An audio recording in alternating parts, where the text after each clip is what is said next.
Your life is a lie, not because you're broken, but because you were programmed.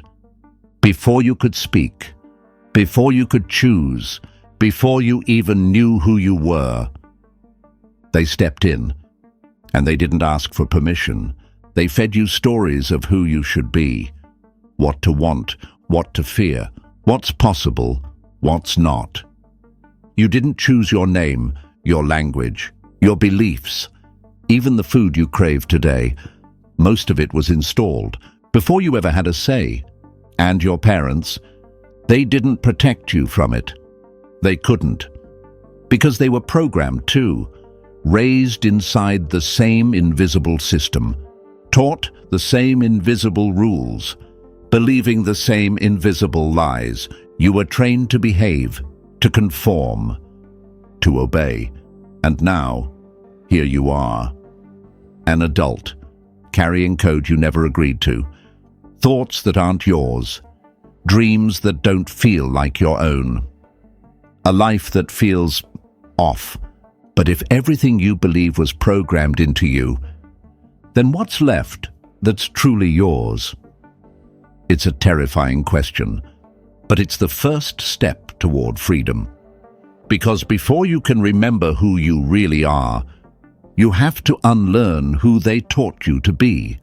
To reclaim your mind, you have to deconstruct every system that shaped it, from the school bell to your dreams.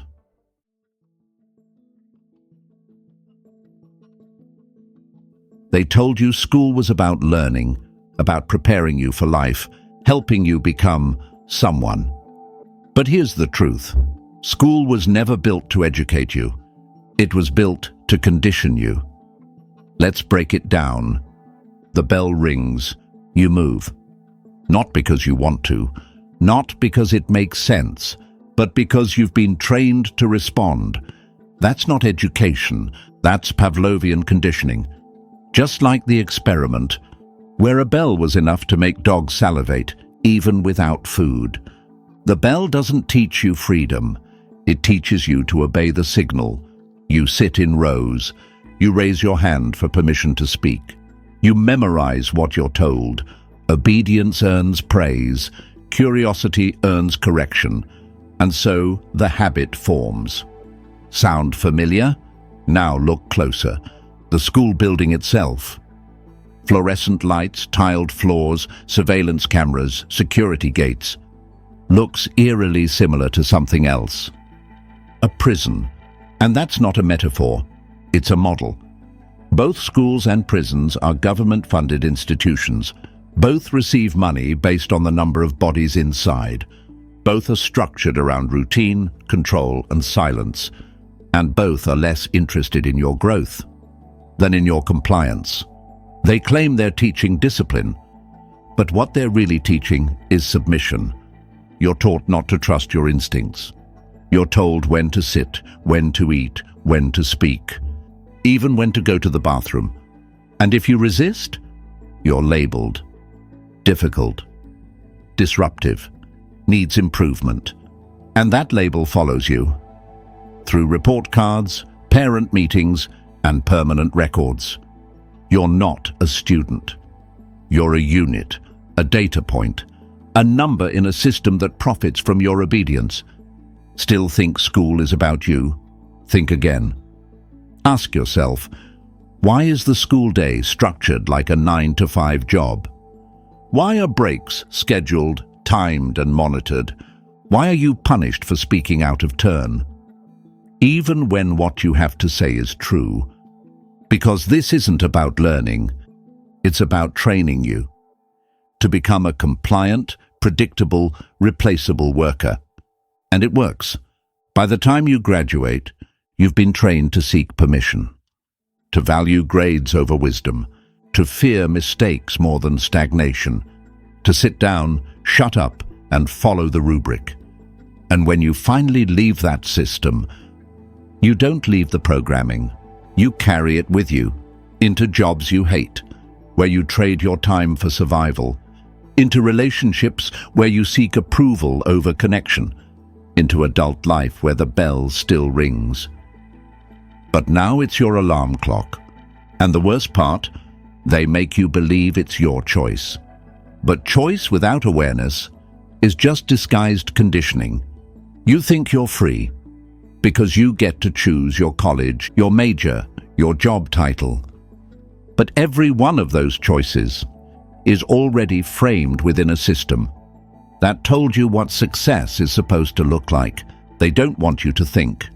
They want you to fit, to produce, consume, repeat. And the moment you stop, the moment you question the structure, the moment you say, "This doesn't feel right," you become the problem. But the truth is, you were never the problem. The problem was the system that never gave you room to find your own rhythm. Education should mean liberation, discovery, inner expansion. Instead, it became a behavioral training program, disguised as learning, and once you see that, you can never unsee it. Because the most powerful lessons in school weren't written in any textbook. They were in the silence, the structure, the routine, the subtle message repeated daily. Stay in line or stay behind. But the real programming wasn't in what they taught you. It was in what they never let you question.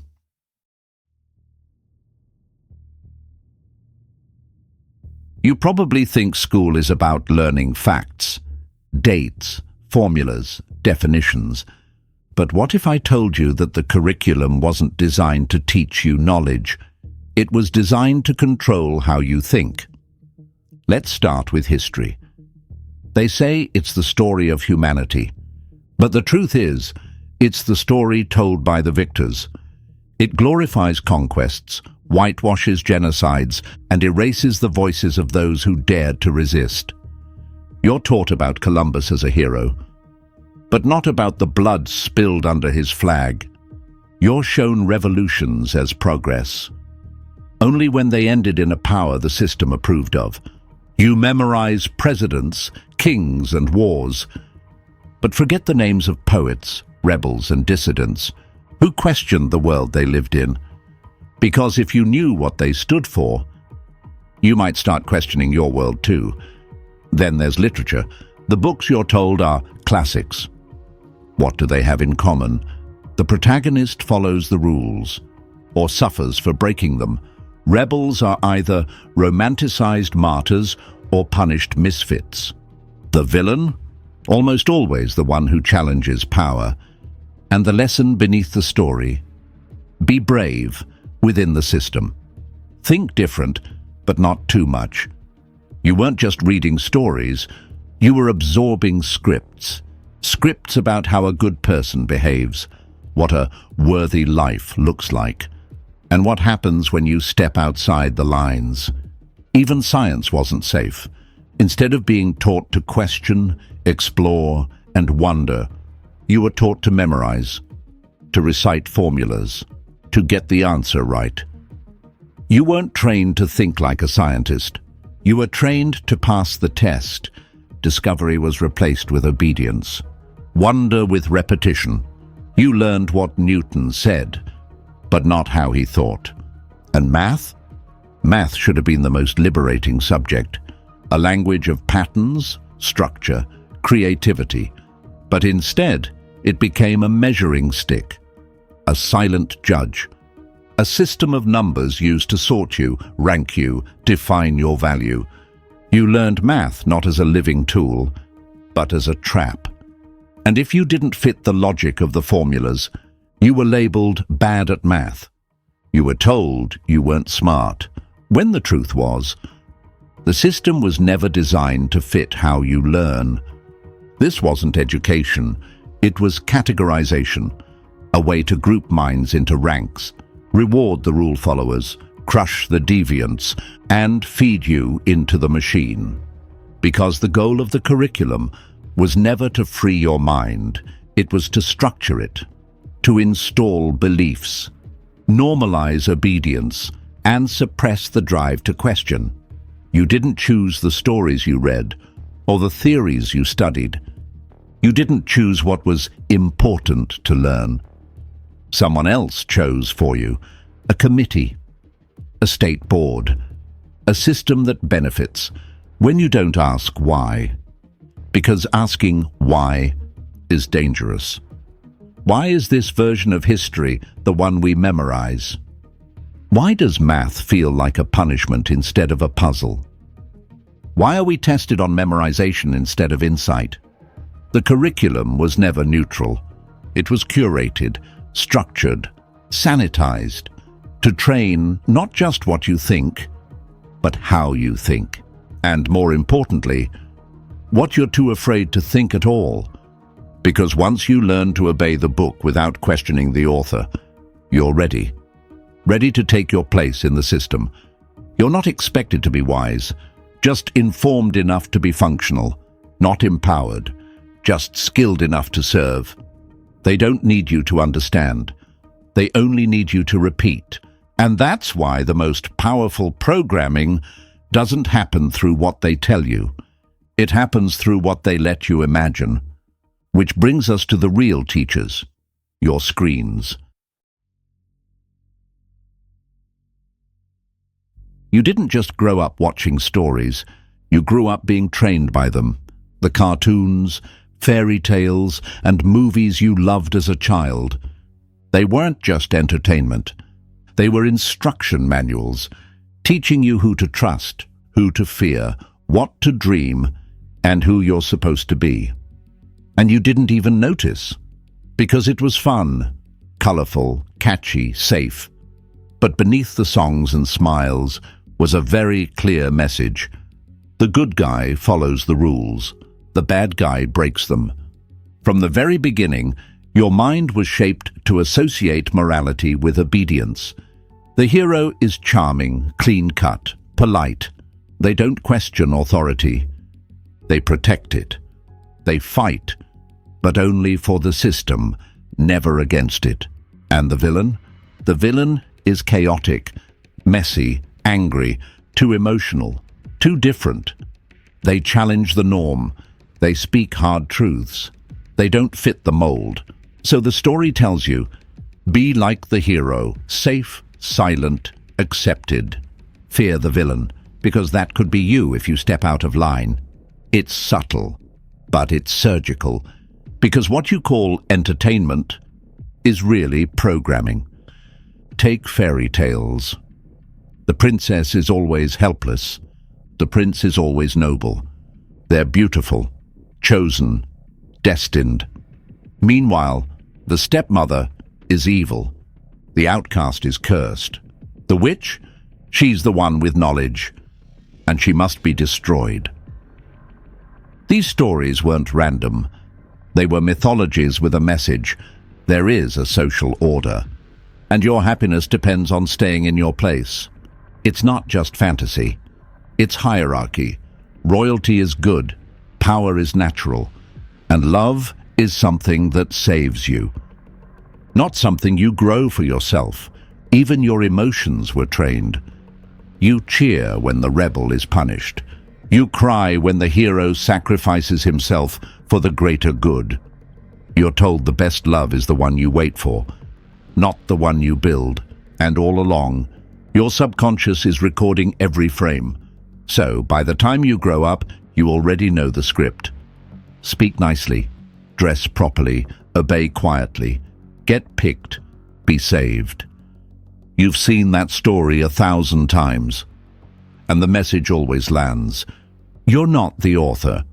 You're the character, and someone else wrote your lines. Now think about how many times you've felt out of place for being too intense, too curious, too loud, too much. It wasn't your fault. You were just coloring outside the storyboard they installed in your head. Because here's the truth. Most of the characters you loved weren't real heroes. They were branded archetypes designed to sell behavior. Obedience with a smile, rebellion with a punishment, identity as a costume. And it doesn't stop with childhood. As you grow up, the stories evolve. But the framework stays the same. Movies teach you who gets to be successful. Music tells you what love should feel like. Social media gives you filters to stay inside the image. And if you step outside, you're ignored, shadow banned, or cast as a villain in someone else's narrative. But here's the most important part. These stories shape your emotional reflexes. They don't just control what you think. They control how you feel about it. So when someone questions the system, you instinctively cringe. When someone rejects the norms, you feel uncomfortable. That's not you. That's the script. But you can rewrite it.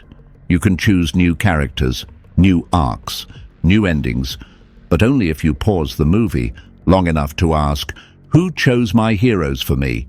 And why do they all follow the same rules?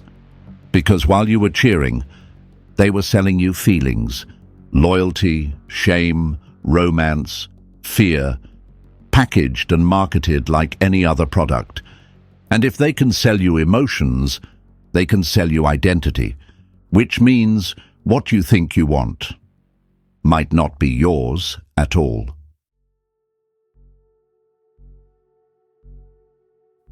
You probably don't remember the first time it happened, but your body does.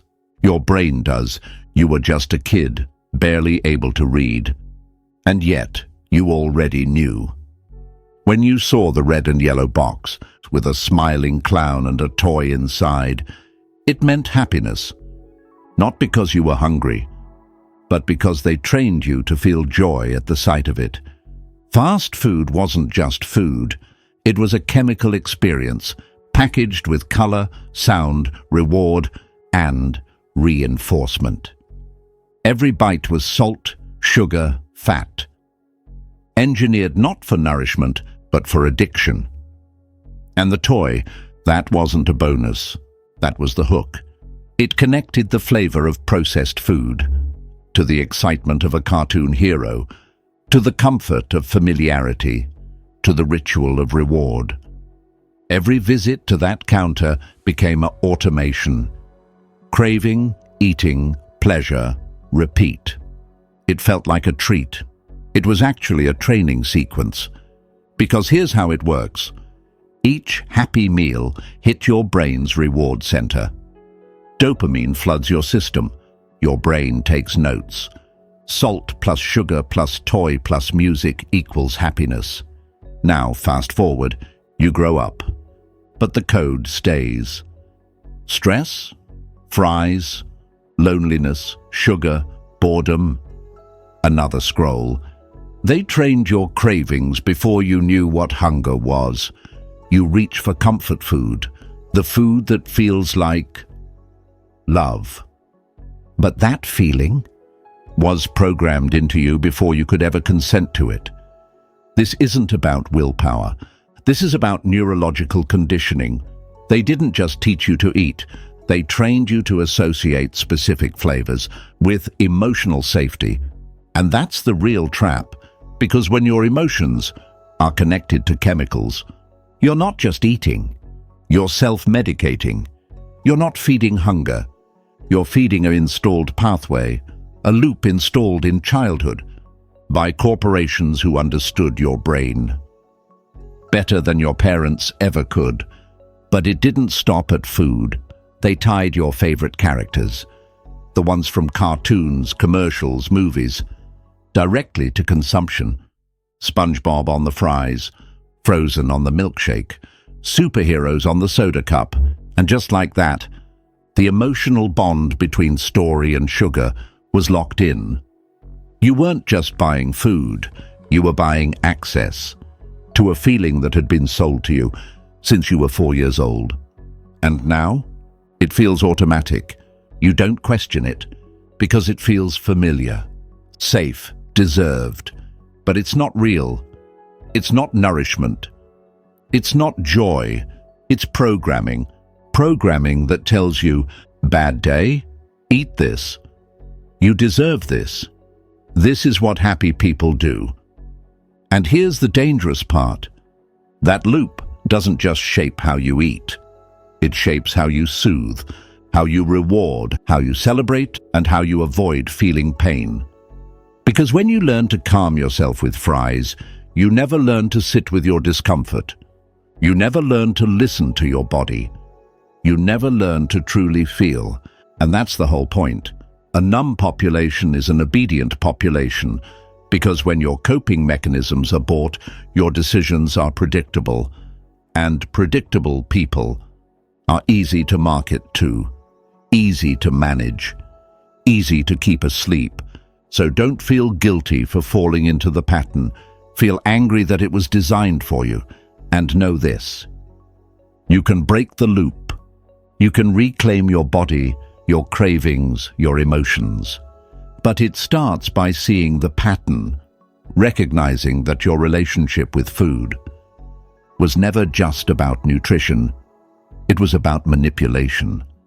And that manipulation has one goal: keep you feeling just good enough to function, but never well enough to question. But food was just the start. They didn't stop at your cravings. They came for your language next. Because if they can program the words you use, they can program the way you think.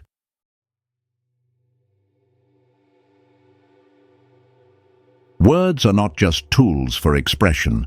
They are commands, lines of code that shape thought, filter perception, and install behaviors.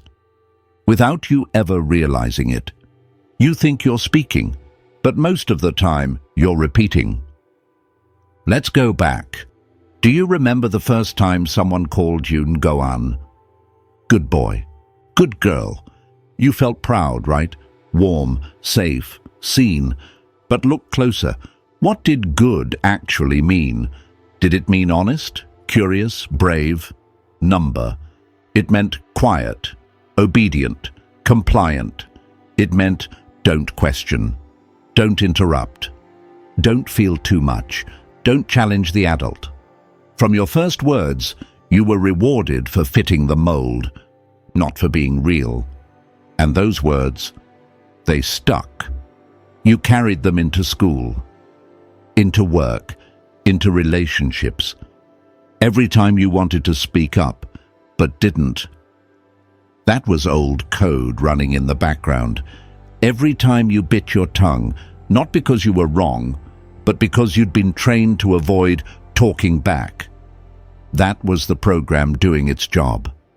And it's not just childhood. Look at the language of adulthood. Be a team player. Don't rock the boat. Stay in your lane. Be professional. Be realistic. Sounds harmless, right? But beneath the surface, these phrases are syntactic handcuffs. They dress control in the costume of virtue. Team player often means don't challenge groupthink. Stay in your lane means don't rise above what we expect from you. Be professional means hide your real emotions, silence your humanity. And be realistic, that one's deadly. It means don't dream too loud, don't hope too high, don't break the rules, even if they're breaking you. Because language doesn't just reflect culture, it creates it. And if someone controls your language, they don't need to control your thoughts. The words will do that for them. Ask Orwell. Ask any cult survivor. Ask your inner child. You see, every word carries a frequency, a script, a subconscious contract. Should, must, deserve. Normal. Each of these words comes preloaded with a worldview. Should installs obligation. Deserve implies judgment. Normal enforces conformity. And success. That one's loaded with the weight of 1,000 ads. Because what is success? Big house? Big salary? Big title? Or is that just the language of the system whispering in your mind? You were taught that language is neutral. But in truth, it's weaponized. It programs your expectations, your limits, your self-worth. And the scariest part, you start using it on yourself. You scold your own thoughts. You're overthinking. You're too much. You should know better. You should be happy. You should be grateful. Whose voice is that? Because I promise you, you weren't born with it. It was downloaded. Layer by layer, praise by praise, correction by correction, until eventually you became your own programmer, your own censor, your own control mechanism. And they didn't have to say a word anymore. So how do you break it? You start listening. Not to speak, but to decode. Start asking, what does this word really mean? Who taught it to me? What behavior does it reward or punish? Reclaim your language, and you begin to reclaim your mind. Because when you rewrite your vocabulary, you rewrite your reality.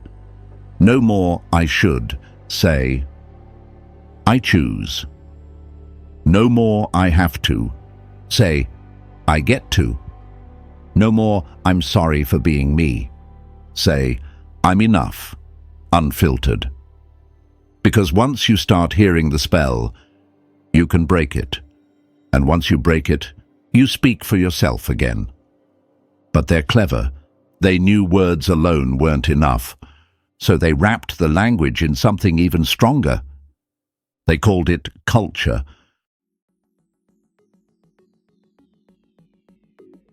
Culture. Sounds beautiful, doesn't it? It's supposed to be about connection, tradition, identity. But what if I told you? Culture was never about who you really are. It was built to tame you. Let's look closer. The holidays you celebrate, the rituals you follow, the phrases you say without thinking. They aren't just customs. They're scripts passed down so many times that no one remembers who wrote them. Take a step back. Why do millions of children stand with their hands over their hearts and pledge allegiance before they even understand the words? Why do we gather every December? To spend money we don't have, on gifts we don't need, in the name of love? Why are weddings not about love, but about performing love in front of an audience with rules, rituals, and rigid expectations? It's not coincidence, it's conditioning. These traditions aren't neutral. They're designed to teach one thing: obedience, wrapped in sentiment. Patriotism isn't about pride, it's about repetition. Repetition creates loyalty. Christmas isn't about joy, it's about consumption. Consumption reinforces conformity. Weddings? They reinforce status, gender roles, and social approval. You're not just in love. You're checked in, validated, and photographed. Even funerals, you're not allowed to cry too loud, not allowed to question death. Just wear black, stay composed, and follow the script. Not all culture was born to tame you, but the parts they repeat loudest usually are. And repetition creates belief. So what happens if you question these rituals? You're called bitter, ungrateful, negative, unpatriotic, weird, disrespectful, because the strongest systems don't punish you with force, they punish you with exclusion. They make you feel like an outsider, and humans fear one thing more than pain: rejection. That's how culture keeps you tame. If you challenge the script, you risk exile, social, emotional, spiritual. So you play along. You smile for photos. You say the right phrases. You pretend to believe what everyone else pretends to believe, because what's worse than living a lie is living alone. They know this. That's why culture wraps obedience in celebration. It disguises submission as belonging. It rewards conformity with applause. You were never told to obey directly. You were taught that fitting in equals being good. And anyone who steps outside that line, they become the villain of the story. Ever notice how we talk about rebels? They've changed. They're angry now. They're not who they used to be. As if authenticity is dangerous, as if questioning your conditioning makes you the enemy of the group. But the truth? Most people aren't defending tradition because it's sacred. They're defending it because it's safe. Safe from discomfort, safe from change, safe from the terror of admitting that much of what they've believed was never theirs to begin with. That's the quiet violence of culture. It sells you identity, but the price is your truth. It gives you belonging, but only if you perform. And the more you perform, the more distant you become from who you really are, until one day you look in the mirror and realize you're living inside a costume, one that's been passed down for generations. So here's the question. When was the last time you asked why you celebrate what you celebrate, why you believe what you believe, why you use the words, gestures, and rituals you use every day? Because awareness is the wedge, the crack in the mask, the breath between inherited reflex and conscious choice. Culture is not your enemy, but it's not always your ally. Until you question it, it's your cage. But why don't we break out? Why do we stay silent, even when the rituals feel wrong? Because the most effective tool of control isn't culture, it's fear.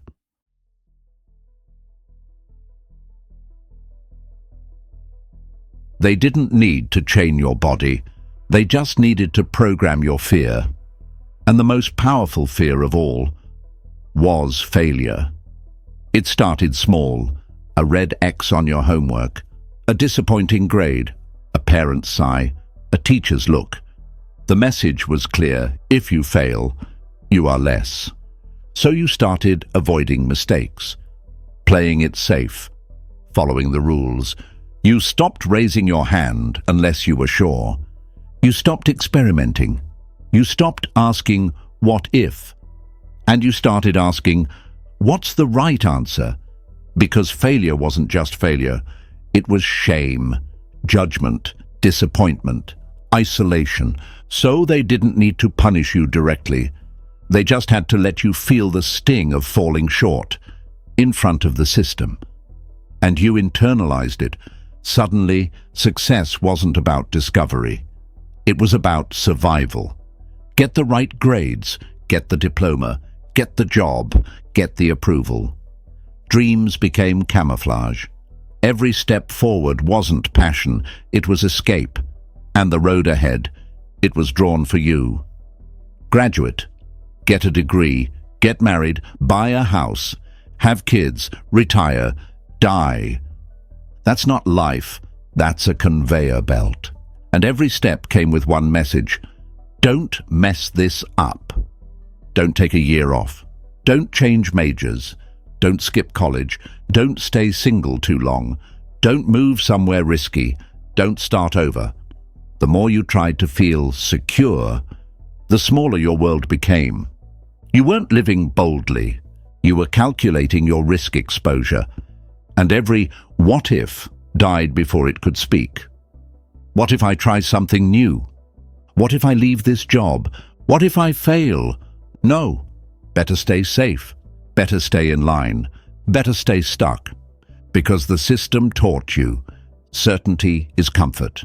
Uncertainty is danger. But here's the problem. Everything worth doing lives on the other side of uncertainty. Love, article, purpose, growth. None of those come with guarantees. They come with risk. And failure is part of the process. But when failure becomes a cage, you never start. You never leap. You never write the book, make the call, take the trip, speak your truth. You wait for permission, for the right moment, for the safety net that never comes.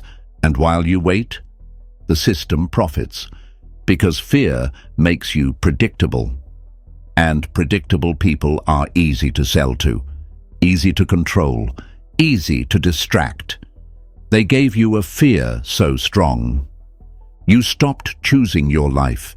You started following it. The safest job, the safest route, the safest version of yourself. But here's the truth. Safety is an illusion, and conformity is a slow death. The system told you that failure is the end, but the opposite is true. Failure is the doorway, the invitation, the rewrite button. No artist paints without mistakes. No inventor builds without breakdowns. No soul expands without discomfort.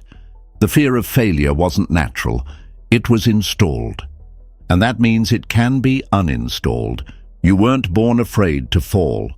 You were taught to equate risk with rejection, taught to believe that stepping off the path meant being left behind. But what they never told you is this: the path was never yours, and the only real failure is never stepping off it. Because what's more terrifying than failure is a life unlived, and what's more dangerous than making a mistake is never finding out who you really are. But the code forgot one truth: it can be rewritten. Begins in silence. You've identified the patterns, seen through the rituals, felt the fear. Now comes the real work, the reprogramming. But it doesn't begin with rebellion. It begins with something far more difficult: silence. You don't have to smash the machine. You only have to stop feeding it. Turn off the noise, mute the expectations, close the tabs, the apps, the endless scroll, and then just sit, still, unmoving, unplugged, because what you'll begin to hear is everything you've been running from: the looping thoughts, the self-judgments, the whispers of unworthiness, the background static of a mind that's been hijacked. But here's the secret: when you observe the code, you stop being the code.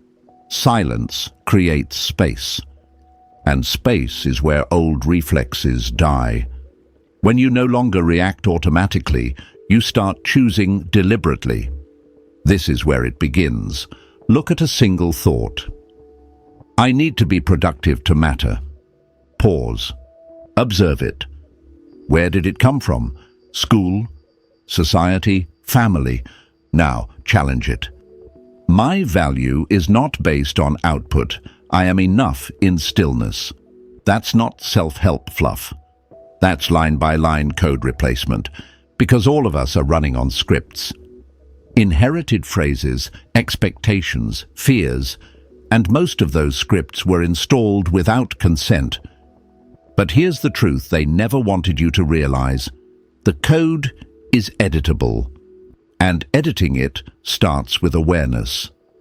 This is why intentional living isn't a trend, it's a form of resistance. Before you say yes, pause. Does this align with who I really am? Before you buy, is this desire mine or one I absorbed from marketing? Before you post, ask, am I sharing or performing? Each pause is power. Each question is a crack in the loop. Now take it further. Mental fasting. One day. No content. No endless swiping. No algorithm hijacking your attention span. It'll feel uncomfortable at first. But beneath that itch is freedom. Mental fasting resets the reward system. It reclaims your inner voice, the one drowned out by notifications and noise. Digital detox. Go offline to go inward. Leave your phone. Walk in silence. Write in a notebook, not a note app. Talk to someone face to face. Spend time with no purpose except to be present. Because the most dangerous illusion the system sold you was that disconnection equals death. But disconnection is where reconnection begins. And once you start choosing your inputs, you stop being a product of theirs. Now the next layer, your beliefs. Pick one. I have to earn love. I need a high-status job to be respected. I shouldn't take up too much space. Challenge it. Rethink it. Rewrite it. Instead, love is not a currency. My worth is not tied to my resume. My voice is valid, even when it shakes. Write these down. Say them aloud. Not to manifest, but to install. To upgrade the internal system. To replace the virus with vision. And here's where it gets even more powerful. You are not alone in this. Across the planet, others are waking up. Not screaming in protest, but sitting in quiet defiance, refusing to scroll, refusing to submit, refusing to trade presence for performance. You'll start noticing them in the way they speak, in the way they walk, in the stillness in their eyes. They're not louder, they're clearer. The system cannot handle collective clarity. It can resist a riot, but it cannot survive millions of people who simply stop participating. Because when you take back your attention, you take back your power. And when you take back your power, the simulation trembles. Not because you attacked it, but because you stopped running its code. This is the quiet revolution. No banners, no hashtags. Just humans remembering how to be again. So start here. One pause, one breath, one conscious choice, and you begin to write a new operating system, not just for your mind, but for reality itself. The program never feared rebellion, it feared self-authorship. And now, the most dangerous thing you can do is wake up together.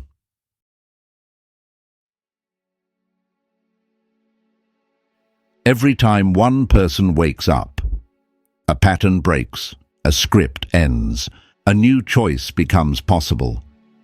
That moment when you question your programming, when you stop running the script, you become a spark, and one spark is easy to ignore. But 1,000 sparks? That's a lighthouse. You don't need a revolution in the streets. You need one in the mirror, in the classroom, in your kitchen, in the way you speak to your child, in the way you choose your food, in the way you walk into your job, and refuse to shrink, because when you live differently, others notice, not because you shout, but because you glow. This is the quiet uprising, where truth spreads not by debate, but by resonance. One parent teaches their child. That failure is part of learning, not something to fear. One teacher rewrites the lesson, to spark curiosity instead of compliance. One consumer stops chasing status and starts choosing value. One person dares to say, "What if we did this a different way?" That's how cultures change.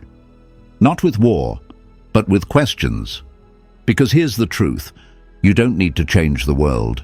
You only need to stop repeating it. Every time you interrupt the script, you offer someone else permission to do the same. And that permission, it's contagious. What happens if enough of us stop pretending? What happens when success is no longer measured by titles, trophies, or timelines, but by alignment, presence, and peace? What if the most radical thing you could do was live authentically? The system thrives on sameness. It's terrified of uniqueness because authentic people are unpredictable, and unpredictable people can't be programmed. So what can you do? Not everything, but something. Educate your children to question, not to memorize. Let them fail. Let them feel. Let them wonder. Spend consciously. Support those who create with care. Use your money like a vote, because it always is. Share stories that heal, that ask better questions, that uplift the different, the raw, the real. Speak even when your voice shakes. But speak with clarity, not noise, with love, not dogma. And above all, ask questions, not to win debates, not to change someone's mind, but to open a window in a mind that forgot it had one. Start simple. What do I believe about success? And who taught me that? Why do I need to feel busy to feel valuable? What would I do with my time if no one was watching? Let the questions float. You don't need an answer yet. You just need the courage to ask. Because questions are seeds, and seeds grow in silence, in curiosity, in rebellion that whispers, instead of screams. And when those questions pass from one person to another, something shifts. The illusion cracks. The old world, the one made of conditioning, control, and conformity, starts to lose gravity because people are waking up, quietly, boldly, together. And the most beautiful part, you don't need permission to live your truth. You don't need to wait for the world to change. You are the change. You're not late, you're right on time. The lighthouse has already been lit, and your flame is part of it. Final segment coming next. You don't need to escape the system. You only need to stop playing by its rules. The next part will show you how. You were born to wake up. From the moment you could walk, they began the programming. Before you could even write your name, they were writing your identity. Through school bells and gold stars, through fairy tales and fast food, through rituals called normal. And words you were told meant success. They shaped your thoughts, trained your fears, and sold you a path. That was never yours. But now, you see it. You see the system for what it is. Not a conspiracy, but a cage made of comfort. And here's the truth. You were never broken. You were just conditioned. And what was installed can be uninstalled. You don't have to burn it all down. You don't need to escape the matrix. You only need to wake up inside it. You begin by asking questions. So here's your first real act of freedom. Name the program. Speak it out loud. And if you dare, rewrite it. Put it in the comments. Or just write, breaking free. Because when you speak it, you break its spell. And when others read it, they begin to question too. And if this message hits something real in you, share it. Not because I said so, but because someone you know is still trapped inside the reflex arc. This truth will never be locked behind a paywall. It doesn't belong to me. It belongs to everyone brave enough to ask, is this all there is? So remember, the truth isn't comfortable. But comfort was never the goal. Freedom is, let's break free, together.